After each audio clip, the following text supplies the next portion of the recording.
বিএনপির একটা জিনিস আমি খুব লক্ষ্য করছি, তারা যে কোনো জিনিস সঠিক সময়ে সঠিক সিদ্ধান্ত নিতে পারে না।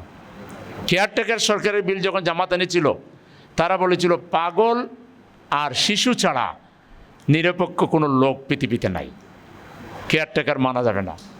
পরে যখন আন্দোলন হইল, ঠেলার নাম বাবাজি, ঠিকই আলাদা পার্লামেন্ট গঠন করে কেয়ারটেকার পাশ করতে হলো। এখন আমার মনে হয় সবচেয়ে বেশি কেয়ারটেকার বুঝে বিএনপি।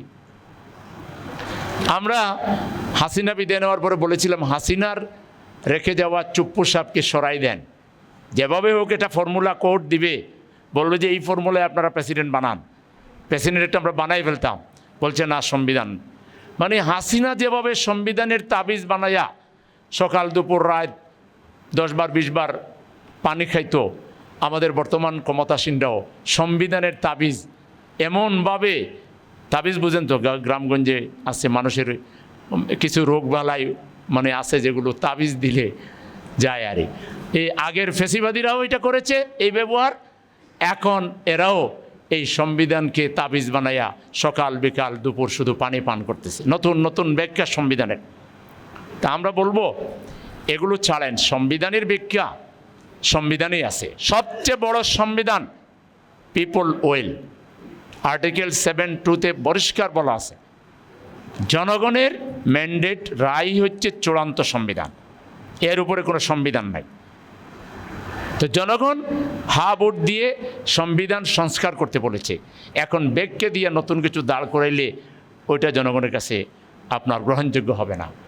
সেজন্য সংবিধান সংস্কার করা কিন্তু তাদের যে ইশতেহার আছে 31 দফা, এর প্রথম দফা, আপনারা সচেতন মানুষ নাগরিক, এর প্রথম দফায় আছে বিএনপি ক্ষমতায় গেলে সংবিধান সংস্কার কমিশন করবে।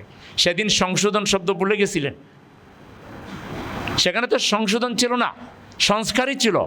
সংস্কার মানে বিপ্লব, আমূল পরিবর্তন, সংবিধানের আমূল। বেগম খালেদা জিয়া বলেছিলেন, এটা মরহুমা আমাদের দেশের একজন অত্যন্ত প্রাজ্ঞ বিজ্ঞ রাজনীতিবিদ ছিলেন, আমরা গোটা জাতি তাকে সম্মান করতাম, আল্লাহ তাকে বেহেশত নসিব করুন। তিনি বলেছিলেন আমরা ক্ষমতা পেলেই এই ফ্যাসিবাদী সংবিধান 72-এর সংবিধানকে ছুঁড়ে মারব। আপনারা কি বেগম জিয়ার চাইতে বেশি রাজনীতি বুঝেন? বেগম জিয়াকে যদি মেনে থাকেন তাইলে তিনি যেটা বলেছিলেন এই ফ্যাসিবাদী সংবিধান ছুঁড়ে মারবেন, আপনারা ছুঁড়ে মারার ম্যান্ডেটও জাতির কাছ থেকে পেয়ে গেছেন। ছুঁড়ে মারেন বিসমিল্লাহ বইলা। আপনারা ফ্যাসিবাদকে আঁকড়ে ধরে রাখতে চাচ্ছেন, আপনারা স্বৈর শাসনকে আঁকড়ে ধরে রাখতে চাচ্ছেন। আপনারা পুরাতন বন্দোবস্তের মাধ্যমে মূলত সেই পুরাতন আপনাদের যে অভ্যাস, চাঁদাবাজি, টেন্ডারবাজি এবং দুর্নীতিকে আপনারা আঁকড়ে ধরে থাকতে চাচ্ছেন, মজা লুটতে চাচ্ছেন। এই লুটেরা চরিত্র বদলাইয়া আপনারা আমাদের গোটা বাংলাদেশের 18 কোটি মানুষের সমর্থিত যে আন্দোলন, যার স্লোগান ছিল উই ওয়ান্ট জাস্টিস, সেই জাস্টিস প্রতিষ্ঠার দিকে আসেন।